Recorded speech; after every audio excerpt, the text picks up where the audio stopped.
Olá, alunos do sétimo ano, tudo bem? Me chamo Rafael Sampaio, sou professor de História e vou trabalhar com vocês ao longo desses dias. Bom, para a nossa aula acontecer, eu vou projetar aqui na tela, logo acima, o conteúdo e junto a esse conteúdo eu vou realizando as minhas explicações, tá certo? Então vamos à nossa aula de hoje.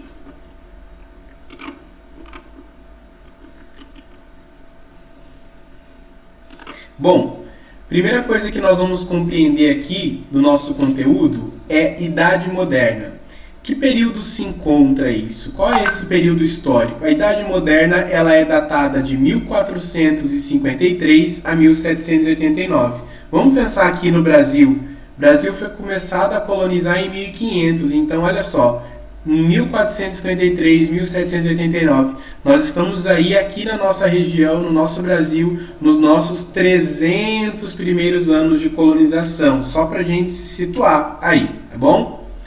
Relembrando que nós estamos falando da Idade Moderna, mas antes da Idade Moderna nós vivíamos a Idade Média, certo, pessoal? E aqui eu coloquei para vocês as características da Idade Média, para que vocês possam relembrar e retomar. Olha lá, Idade Média ela era caracterizada pela imobilidade social. Se você é pobre, servo, vai ser sempre assim. Se você nasceu de família nobre, sempre será de família nobre. Imobilidade, você não mudava, você não trabalhava para ascender, para crescer. Teocêntrica, a Idade Média era caracterizada pela forte presença da Igreja Católica. Deus era centro de tudo. Produção ilimitada. Aquilo que os servos produziam tinha um limite, eles não poderiam produzir tanto assim. Feudalismo, os grandes pedaços de terra na mão de poucas pessoas, os senhores feudais donos desses pedaços de terra.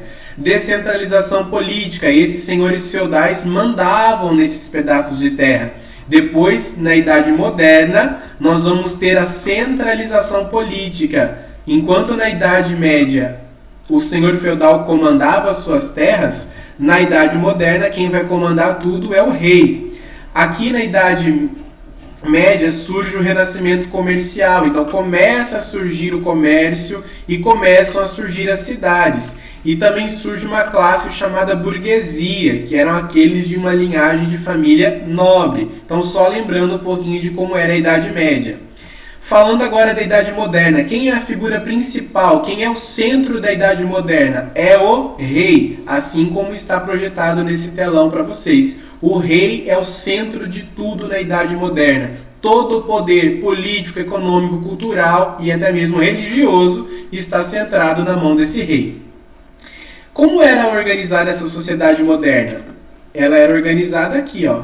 Em primeiro lugar, pelo absolutismo. O que é o absolutismo? Tudo na mão do rei, como eu disse anteriormente. Só que o rei ele era cercado de algumas classes sociais. A nobreza, que eram esses donos de grandes pedaços de terra, que anteriormente eram chamados de senhores feudais, e além de serem dono de grandes pedaços de terra, eles tinham linhagem de família nobre. Nós tínhamos os burgueses, que eram aqueles que tinham dinheiro e eram os donos de comércio, e ainda nós tínhamos os camponeses, que eram os que trabalhavam na sustentação dessa sociedade europeia. Lembre-se sempre que nós estamos falando de Europa, tá? E aqui nós temos a organização também do exército real. O burguês e o nobre não se davam bem. Por quê? O nobre ele era dispensado de pagar impostos e o burguês, o comerciante, ele tinha que pagar impostos. Então, o relacionamento deles não era tão legal. Dentro dessa sociedade moderna começa a formação dos estados nacionais. Professor, o que é um estado nacional? Estado nacional é um país, na nossa linguagem de hoje, tá? Quem comandava esse país? Quem era a centralidade desse país? O rei. Então, a formação desses países com a centralidade na pessoa do rei. Cada país, cada estado nacional tinha o seu rei. E esse rei queria ser mais poderoso, cada vez mais poderoso. De que forma que o rei se tornava poderoso? De que forma que o reino era poderoso? Pelo acúmulo de ouro e prata, que é chamado de metalismo. Quanto mais ouro, quanto mais prata esse rei tivesse, mais poderoso seria o seu reino. As características dessa idade moderna, pessoal: metalismo, acúmulo de ouro e prata, balança comercial favorável. O que isso significa? Maior venda, menor compra, tá? Muito mais vender do que comprar. pacto colonial, a relação com as colônias aqui, por exemplo, Brasil, metrópole, Portugal, colônia. Esse pacto colonial se resume em quê, pessoal? As colônias eram obrigadas a comprar das suas metrópoles. Por exemplo, Brasil obrigado a comprar de Portugal, certo? E a vender para Portugal por um preço muito baixo.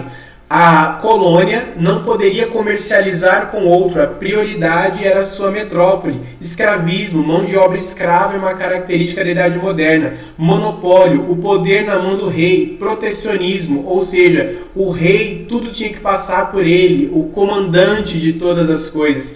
E o intervencionismo, as pessoas não tinham liberdade, ele determinava todas as coisas, né? A Idade Moderna foi essa transição, então, do feudalismo para o capitalismo, o surgimento do comércio. Capitalismo, tá, pessoal? Define-se como o surgimento do comércio.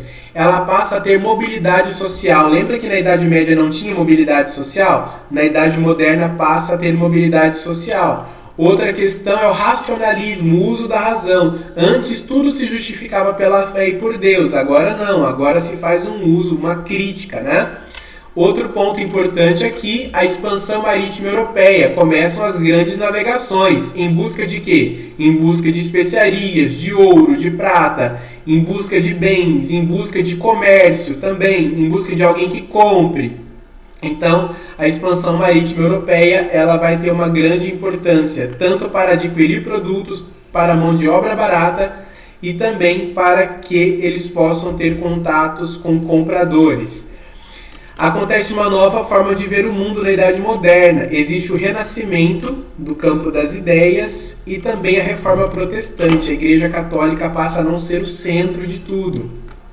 A Idade Média, então, foi uma oposição àquilo que se... A Idade Moderna, perdão, foi então uma oposição àquilo que se tinha na Idade Média. Foi durante essa Idade Moderna, então, e graças às navegações que o europeu conseguiu expandir e algumas de suas regiões se tornarem grandes potências. Bom para o europeu e ruim para aqueles que se tornaram colônias exploradas, não é mesmo?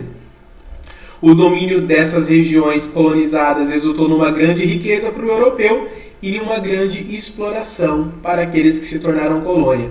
Aqui eu coloquei para vocês, a gente não vai comentar todas, mas para vocês terem uma visão geral, como era visto o mundo na sociedade medieval e como era visto o mundo no mundo renascentista, nesse mundo moderno.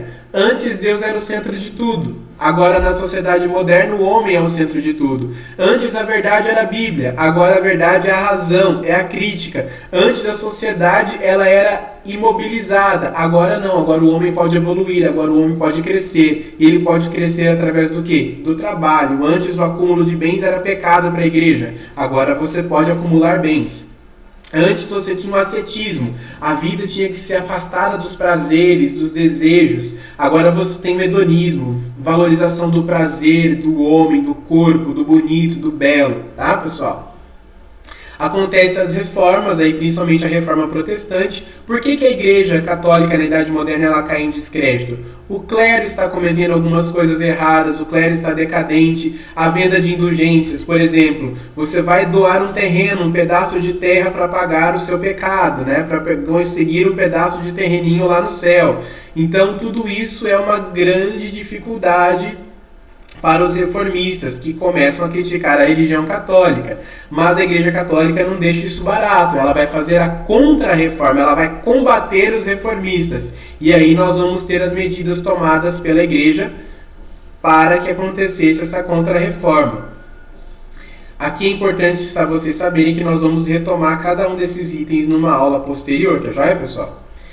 Nesse período da Idade Moderna também surge o Iluminismo. Lembram quem era a principal figura da Idade Moderna? O rei, certo? O Iluminismo vai criticar isso, ele vai querer derrubar a monarquia. O Iluminismo, ele vai buscar o quê? Igualdade jurídica, todo mundo tem que ter os mesmos direitos. Liberdade de culto, não pode ter uma religião oficial. Liberalismo econômico, todo mundo precisa ter essa liberdade econômica, não pode estar centralizado só no burguês, não pode estar centralizado só no nobre, esse domínio econômico. O iluminismo ele vai influenciar a independência dos Estados Unidos, lembram que eram várias colônias e que se formam os Estados Unidos da América. A Revolução Francesa com o ideal liberté, égalité, fraternité, liberdade, igualdade e fraternidade.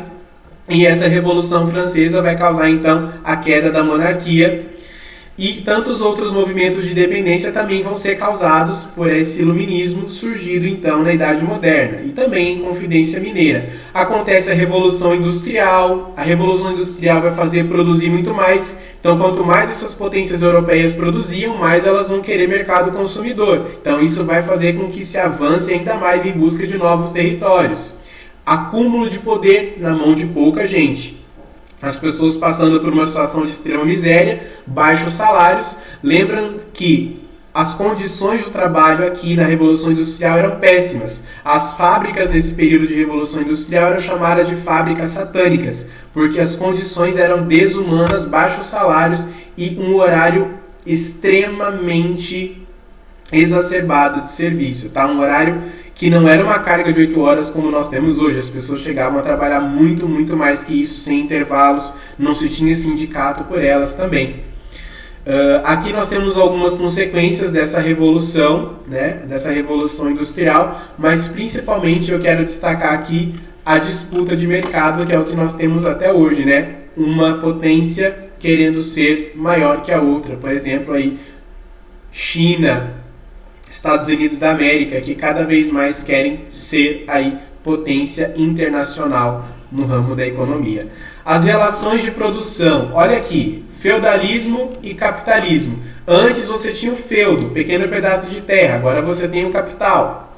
Você tinha a nobreza feudal, agora você tem o burguês. Quem é o burguês? O dono de comércio. Antes você tinha os servos, que eram aqueles obrigados a cedir aquele pedaço de terra e eles eram obrigados a trabalhar lá. Agora você tem o proletariado, que é o trabalhador remunerado, ganha pouco e trabalha muito. A relação era servil, de dependência ao senhor feudal. Agora o trabalho é livre e assalariado, livre entre aspas, tá pessoal? Porque a pessoa se não trabalhar vai morrer de fome. Então não é tão livre assim. E o salário não é digno. Então pessoal, essa foi a nossa aula de hoje e eu espero que vocês tenham conseguido entender um pouquinho sobre a questão da modernidade. Nos vemos na próxima semana, um abraço, boa aula e fiquem em casa, se cuidem.